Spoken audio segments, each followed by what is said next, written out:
जब साईं बाबा ने लौटाई नेत्रहीन बालक की आंखों की रोशनी। कोलकाता में ऐसा घटना हुआ जिसे जिसने भी सुना और देखा वह देखकर दंग रह गया।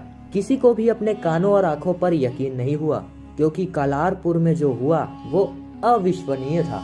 कलार गांव में एक संजीव नाम का व्यक्ति रहता था, जो कि एक सरकारी नौकरी करता है। वह अपने माता पिता और एक छोटे भाई के साथ रहा करता है। संजीव एक लंबे समय से साईं बाबा की नियमित रूप से पूजा पाठ करते आया है। समय के साथ संजीव की शादी उसके पास के एक कन्या से हो गया। शादी के बाद बड़ी परेशानियों के साथ एक पुत्र की प्राप्ति हुई, परंतु पुत्र प्राप्ति के साथ उन दोनों पर दुखों का पहाड़ टूट पड़ा, क्योंकि उन्हें जो पुत्र हुआ था वह दोनों आंख से नेत्रहीन था। जब दोनों को पता चला तब वह अस्पताल में ही फूट फूट कर रोने लग गए। फिर डॉक्टर और वहाँ पर खड़े सभी लोगों ने उन्हें संभाला और वो पुत्र को अपने घर ले गए और यही सोचने लगे कि अब क्या करना सही होगा। इसके आंखों का ऑपरेशन तो कराना ही पड़ेगा, अन्यथा ये पूरे जीवन में क्या करेगा और कैसे करेगा। वह दूर दूर बड़े बड़े डॉक्टर्स के पास जाते और अपने बेटे का इलाज करते, किंतु कहीं भी कोई भी डॉक्टर उसे ठीक नहीं कर पा रहा था। उन्हें कहीं भी कोई भी मार्ग नहीं दिखा, जिस कारण उन्होंने अपने पुत्र के आंखों की रोशनी को ही सच्चाई मान ली, जिस कारण उसे ही उसकी जीवन की सच्चाई मान ली, क्योंकि वह जान चुके थे कि उनका पुत्र अब कभी भी ठीक नहीं हो सकता।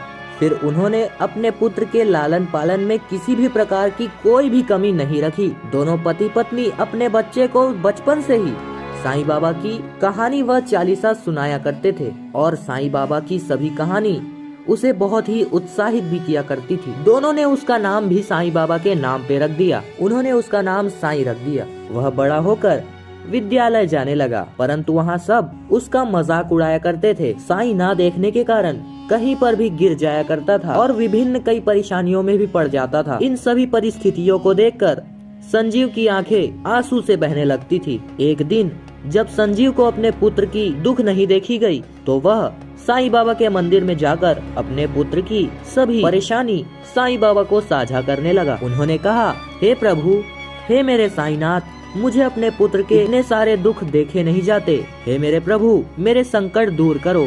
संजीव अपनी भावनाओं को रोक नहीं सका और वहीं फूट फूट कर रोने लग गया।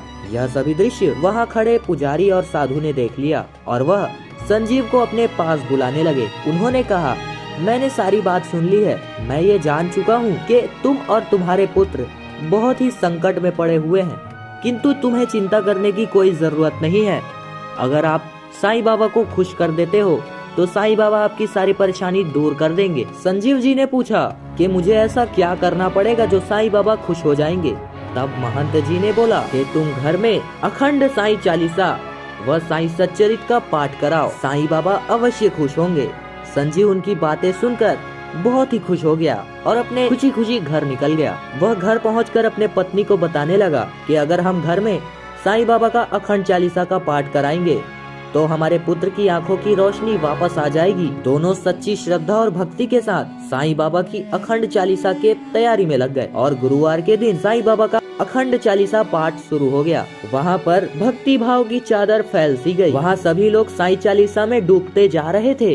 वहाँ पर लगातार साईं चालीसा चल रहा था। सभी लोग वहाँ से आ रहे थे, जा रहे थे, किंतु उनका पुत्र साईं संजीव वहाँ बैठने लगे। वह दोनों एक समय भी साईं बाबा के मूर्ति के पास से नहीं हटे, क्योंकि दोनों पिता और बेटे की विश्वास साईं बाबा के प्रति अटूट हो चुकी थी कि हमारे साईं बाबा हमारी मनोकामना अवश्य ही पूर्ण करेंगे। एक रात ऐसी भी आई जब साईं बाबा का अखंड पाठ चल रहा था। मध्य रात्रि से साईं जयंती का दिन शुरू हो रहा था। अचानक से बहुत ही तेज हवाएं चलने लगी और बहुत सारी बिजली कड़कने लगी और बिजली जब कड़क रही थी मानो पूरा आसमान डोल उठा था। तेज हवाओं के कारण वहाँ पर पूरे शहर की बिजली ठप हो गई, जिस कारण जहाँ पर साईं बाबा की लगातार अखंड चालीसा चल रही थी वहाँ भी अंधेरा छा गया। किंतु इतना कुछ होने के बावजूद भी वहाँ पर जो साईं बाबा की अखंड जोत जल रही थी वह लगातार बहुत ही तेज गति चल रही थी और उस आंधी में एक बहुत ही बुजुर्ग आदमी